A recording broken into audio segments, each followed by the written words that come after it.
This is The Cabinet of Monsieur Zee, written by Vanessa De Sade and narrated by Alexis Portner. The text is copyright 2021, Vanessa De Sade, and the audio production is copyright 2021, Alexis Portner, under exclusive license from House of Erotica. Chapter 1. The studio of Monsieur Zee, even to the most sophisticated eye, was a dark and wondrous place, a symphony in black velvets which had never felt the caress of mid-morning sunlight. To Marie Mathilde, though, who had walked here from the orphanage with her rosary clutched firmly in one tiny bird-like hand, her few belongings rattling in the tiny box that Madame had bequeathed her, it was a marvel far beyond mere words, and she wondered for the 100th time why the famed photographer had picked her from all the other girls to be his ward. Marie Mathilde was a thin girl with thick red hair the color of ripe berries, worn modestly today in a tight chignon, a fresh complexion but no breasts whatsoever, and her eyes were deep milky pools where men would drown if they cared to look, though few, before Zee, ever had.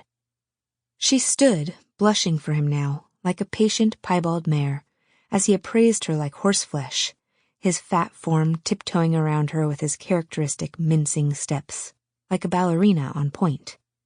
Those who remembered Zee as a youth, and there were not many of those left now, always spoke of the thinness of his ankles and of his graceful balletic stance. But his love of sweetmeats had swelled his silhouette over the ensuing years to the shape he now possessed, though his feet, in their handmade buckled shoes, were still as tiny as ever, and he still pranced like a circus pony when in the presence of an objet d'art that excited him. "Ah, ma chère Marie Mathilde," the old man sighed, "for how many years have you languished in that den of boiled cabbage and bad taste?" "You mean the orphanage?" Marie Mathilde replied politely, neither grateful nor defensive. "For as long as I can remember, monsieur, so at least 19 years. 19 years! Exclaimed the porcine Zee, visibly shocked. "You are 19, chérie?" "This past St. Margaret's Day, monsieur," the girl replied. "Does this displease you?"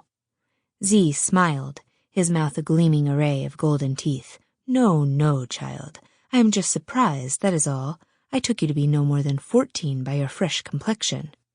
Marie Mathilde did not answer, but merely shook her head modestly, as she had been taught, and then looked at her feet. Zee laughed softly and circled her again, reassessing her slim, boyish form in her best gray cotton dress that the orphanage elders must have so grudgingly paid for. Sample complete. Ready to continue?